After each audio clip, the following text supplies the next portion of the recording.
अस्सलाम वालेकुम। एक दफ़ा फिर आप सबको खुशामदीद कहते हैं। आज हुज़ूर अक़दस की ज़ात पाक जो है, ज़ात अक़दस है, उसके हवाले से हम बात कर रहे हैं।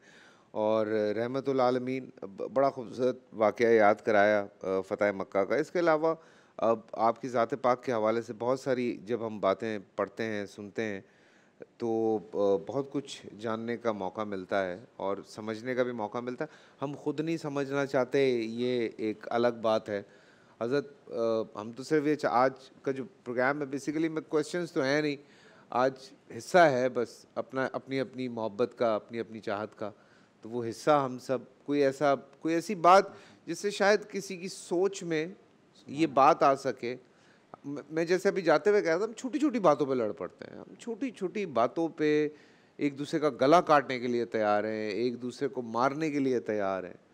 तो कोई ऐसी बात आपके दिमाग में कि लोग जो हैं वो इस चीज़ को अंडरस्टैंड करें कि ये रहमत ही क्यों ज़रूरी थी? बिस्मिल्लाहिर्रहमानिर्रहीम। देखिए, दुनिया जब ज़ुल्मत से अटी हुई थी और गुमराही की आखिरी हदों को क्रॉस कर रही थी, तो ज़रूरत थी कि एक ऐसा मुजस्सम रहमत नबी बना कर भेजा जाए जिसके आने से अतराफ़ व अकनाफ़ आलम में रहमत ही रहमत बिखर जाए। और नबी करीम सल्लल्लाहु अलैहि वसल्लम की रहमत की दो किस्में हैं। एक आपकी ज़ाती जो आपकी शख्सियत का हिस्सा है, ख़ासा है, और एक बतौर नबी जो आप नबी रहमत बनाकर तशरीफ़ मबूस फरमाए गए। नबी करीम सल्लल्लाहु अलैहि वसल्लम ने नबूवत के ऐलान से क़ब्ल भी लोगों को अपने वजूद से रहमत पहुँचाई है। आपका आम ऐलान था कि अगर किसी ने किसी का रुपया दबाया हुआ हो तो आके हमसे बात करे। आपने एक अंजुमन बनाई हुई थी और आप उस अंजुमन के नौजवानों को लेकर जाते उसके दरवाजे पर, एक प्रेशर बिल्ड करते, उसे समझाते और उसका हक़ दिला देते।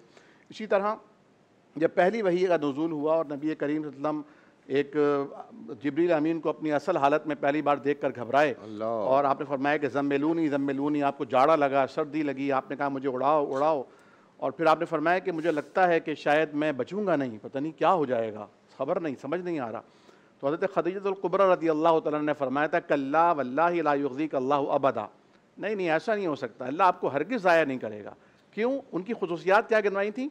आप उनका साथ देते हैं जिनका कोई साथ देने वाला नहीं होता।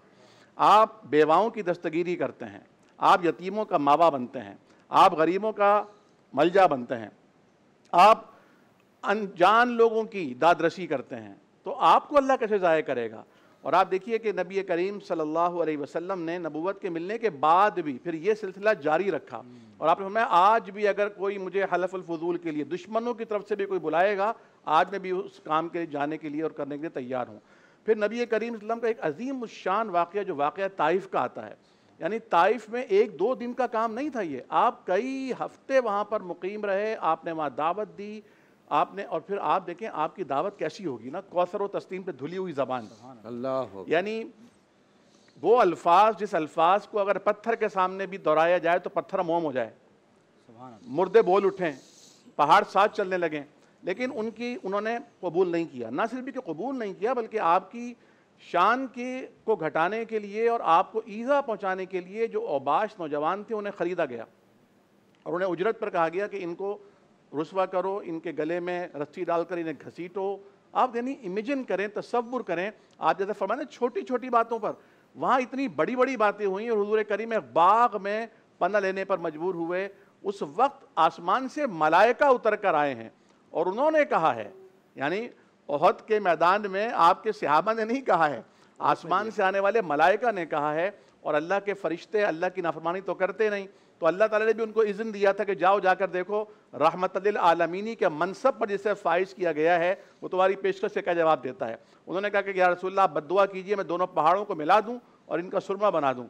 फरमाया कि नहीं, मुझे इसलिए नहीं भेजा गया, अल्लाहुम्मा हद कौमी फ़इन्नहुम ला यअलमून, अल्लाह इन्हें हिदायत अता फरमा, ये मुझे जानते नहीं हैं। अलबत्ता बाग का जो एक रखवाला था, एक मुलाजिम था, गरीब मिस्कीन आदमी, उसने आपका साथ दिया और कहा मैं आपको ईमान लाता हूँ, मैं आपके लिए इंशाअल्लाह खड़ा हूँगा, और उसी ने आपके ज़ख्मों को धोया और साफ़ किया। आप ये देखिए कि नबी करीम सल्लल्लाहु अलैहि वसल्लम, यानी हमारे यहाँ अब रहमतुल आलमीन इतना बड़ा एक टाइटल है, और अगर उम्मत मुस्लिमा सब छोड़कर हुजूर की रहमत से कुछ कशीद कर ले, कुछ अपना हिस्सा लेने की कोशिश करे, तो ये उम्मत रहमत बन सकती है। और इस उम्मत के दम से पूरी दुनिया मुजस्सम रहमत बन सकती है। कहीं जिदाल नहीं होगा, कहीं जंग नहीं होगी, कहीं फसाद नहीं होगा।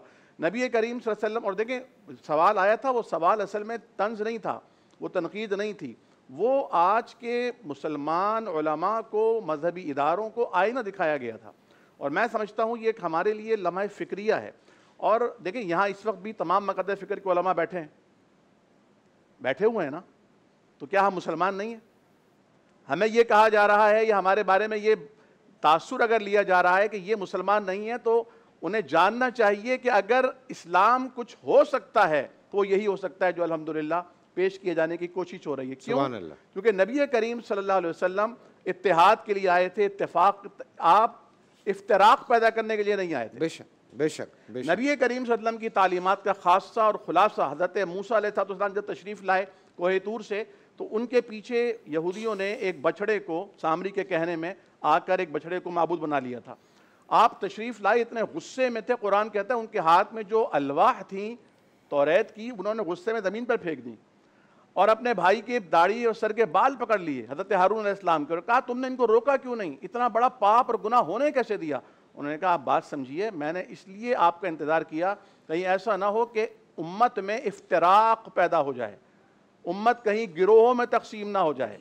आप अंदाज़ा लगाइए, यानी उम्मत का इत्तेहाद, उम्मत का जोड़, उम्मत का इज्तिमा और उम्मत का इत्तेफाक इतनी बड़ी दौलत है। नबी करीम सल्लल्लाहु अलैहि वसल्लम अपने घर से बाहर तशरीफ़ लाए तो देखा कि मस्जिद नबवी में दो मुसलमान आपस में लड़ रहे हैं।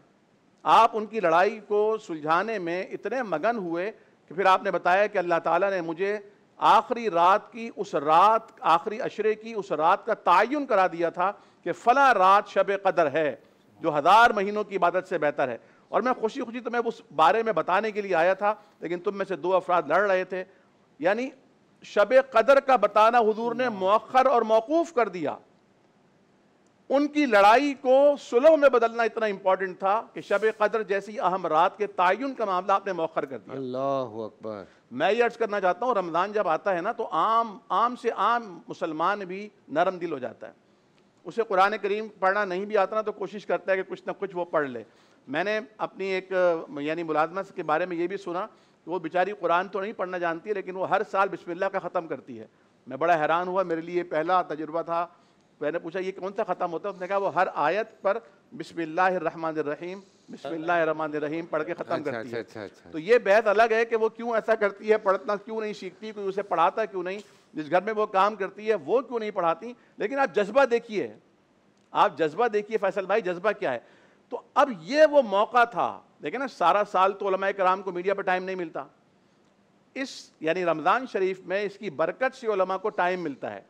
उलमा को चाहिए था इस टाइम को वेल करते, गनीमत जानते और अवाम को वो रहमत की चीज़ें बताते जो एक दूसरे को इस्लाम के करीब लाने का बाइस बने। आप देखिए, रोज़ा ना टूट जाए, कहीं रोज़ा ना टूट जाए, इसकी तो बड़ी फिक्र है। कल जब हम नीचे उतर रहे थे ना, तो एक साहब पूछ रहे थे डॉक्टर जवाद साहब से, मैं भी वहाँ मौजूद था, कि अगर कोई अहले सुन्नत दोस्तों की दिलजोई के लिए कोई अहले तशय्यो अगर 2, 4, 6 मिनट पहले खोल ले तो रोज़ा उसका हो जाएगा।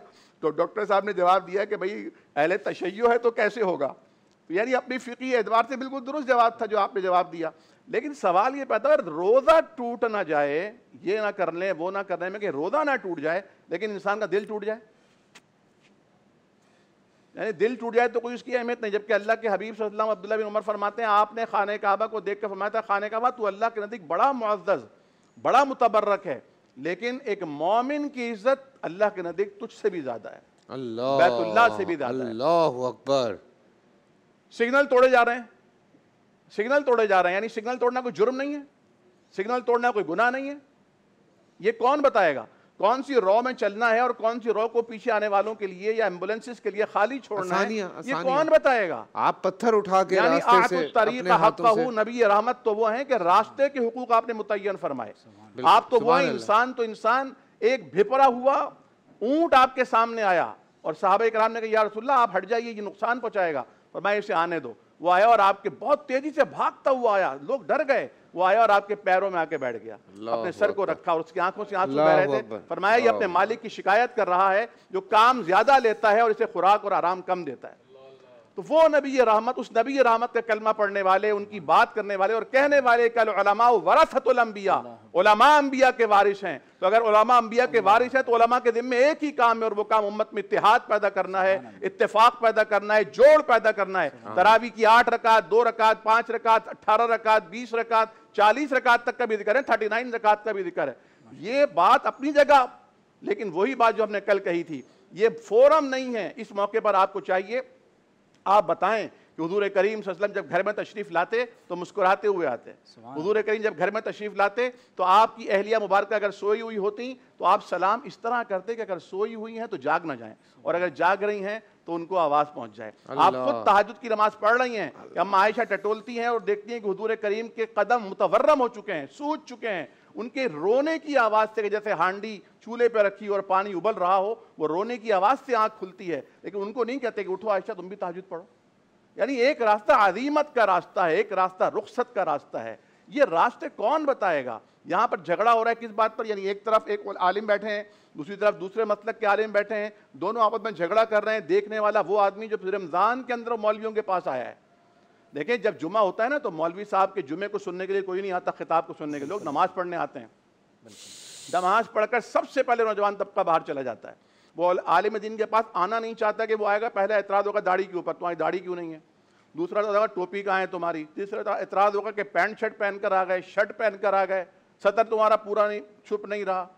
तो वो डरता है भाई मौलवियों से, वो नहीं जाता मौलवियों के पास। वो सारे मजहबी मसलकी फ़िक़ही झगड़े जितने हैं ना शेख साहब, वो सब बैठता है किसी होटल के ऊपर, चाय खाने के ऊपर बैठ के हल करता है, जहाँ सवाल करने वाले को भी पता नहीं कि क्या सवाल है, जवाब देने वाले को पता नहीं क्या। फफ्तहू बिगैरि इल्मिन फज़ल्लू वज़ल्लू। लेकिन ये हाल तो यहाँ हो रहा है। यानी एक आम ये जो आप आदमी बात जो है, कर रहे हैं ना मस्जिद वाली, इस पे फैसल भाई मैं अर्ज करूँ, एक आम आदमी जब टेलीविजन पर उलमा को लड़ते हुए देखता है, कहता है यार लानत भेजो इन लोगों पर, मैं जैसा हूं ना वैसे ही सही हूं। मैंने ना 8 पढ़नी है ना मैंने 20 पढ़नी है, जाओ मैंने पढ़नी नहीं है। हाँ बिल्कुल। और देखें, एक तरफ हम पढ़ते हैं नमाज जितनी आप अकेले में जो आप अपनी नमाज पढ़ते हैं, जितना आप अल्लाह से अकेले में आप बात करते हैं, एक दूसरी तरफ आपको हुक्म दिया मस्जिद में जाके नमाज पढ़ने का। मैं भी उस चक्कर में लगा हुआ था कि चक्कर क्या है भाई, ये सिलसिला समझ में नहीं आ रहा। तो समझ आया बेसिकली मसाजिद को कम्युनिटी सेंटर बनाया गया कि उस इलाके के तमाम लोग वहाँ पे आएँ, एक दूसरे से मिलें, बैठें, बात करें, जाने प्रॉब्लम क्या है, मसला क्या है। एक कम्युनिटी सेंटर था।